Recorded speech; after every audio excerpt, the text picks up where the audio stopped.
আমরা হলাম আবালচোদা আলবালছাল। সোশ্যাল মিডিয়াতে ভদ্র নারী দুধ দেখিয়ে হচ্ছে ভাইরাল। দুনিয়াটা হচ্ছে সে স্মার্টফোন এসে, পড়াশোনার বয়সে রিল বানাতে বসে। উচিত কথা বললে আমরা হই খারাপ, যত এরা নোংরামি করুক তবু এরা নিষ্পাপ। হাই বন্ধুরা, আবার আমি চলে এসেছি আবার একটা লং ভিডিও নিয়ে, কিছু ছাপড়ি বৌদিকে রোস্ট করতে। চলো ভিডিও শুরু করা যাক। ভিডিওটা শুধুমাত্র এন্টারটেইনমেন্টের জন্য বানানো হয়েছে। ভিডিও দেখবেন, মজা নেবেন, কেউ খারাপ মাইন্ডে নেবে না। বাচ্চারা এই ভিডিও থেকে দূরে থাকবে। থাক, আর খুলতে হবে না, খোলাই তো আছে। और ये जो 2 बड़े-बड़े दूध की फैक्ट्री, इसको कौन पिएगा? তোমার দুধ মিষ্টি দোকানে বিক্রি করে দাও, তোমার দুধে ছানা ভালো হবে, 100% গ্যারান্টি।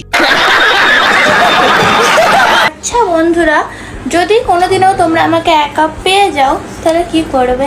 তোমার ডেয়ারি ফ্যাক্টরিতে একবার ভালো করে ঘুরে আসতে চাই।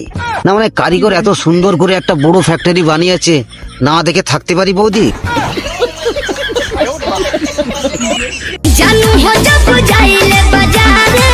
বাবা বৌদি, দুধে জল ঢালছো কেন? দুধ কি গাঢ় হয়ে গেছে? এখন বাজে রাত 10টা। সত্যি সারাদিন আমি একদম সময় পাই না। সারাদিন সোশ্যাল মিডিয়াতে মুজরা করে বেড়ালে সময় কোথায় পাবে বৌদি? আচ্ছা গাইস, কে কে তোমরা বেগুন খেতে ভালোবাসো? জলদি চলে আসো। এত কেন বেগুনের চুলকানি উঠেছে বৌদি?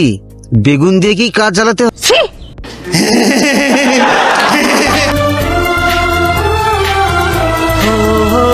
ভিডিও বানাচ্ছ বানাও বৌদি, কিন্তু তোমার ব্লাউজের হুকগুলো কি অপরাধ করলো?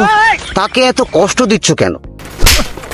কাদের কাদের পাতি লেবু পছন্দ আর কাদের কাদের মৌসুমী? না বৌদি, পাতি লেবু আর মৌসুমী লেবু বাদ দাও, আগে বলো বাতাবি লেবুটা কি করে হয়েছে? মেয়া শুধু উত্তর দেবে।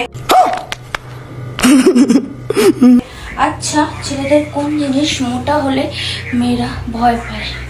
না বৌদি, একদম ভুল কথা। মেয়েরা মোটা বা লম্বা দেখলে ভয় পায় না, আর সরু কিংবা ছোট দেখলে দুঃখ পায় না। মেয়েরা শুধু এটাই দেখে সন্তুষ্ট হয় কে কত জোরে গাড়ি চালাতে পারে। কেমন লাগছে আজকে আমার এই নতুন লুকটাতে? তোমার নতুন আর পুরাতনের কি আছে? তোমার তো সব সময় খোলা। আমি যাকে বিয়ে করব তার মাসিক ইনকাম প্রায় 1 লাখ টাকার কাছাকাছি থাকলে হবে, এনাফ, এরকমই, বা তার উপরও যদি থাকে আমার কোনো সমস্যা নেই। সালা 450 টাকা দামের শাড়ি পরে 1 লাখ টাকা ইনকাম করা বর খুঁজছে। বলছি আপু, জনিদাকে চিনেন তো? চেনেন না? আরে যিনি পানু বংশের প্রতিষ্ঠাতা, লাগায়ও বেশি আবার ইনকামও বেশি। আমি যাকে বিয়ে করব তার মাসিক ইনকাম কম নিম্নে 2-3 লাখ তো থাকাই লাগবে। বলছি আপু, আপনার বাপের বিচির দামটা একটু বলে যাবেন? না মানে আপনার বাপ এত সুন্দর একটা প্রোডাক্ট লঞ্চ করেছে তাই।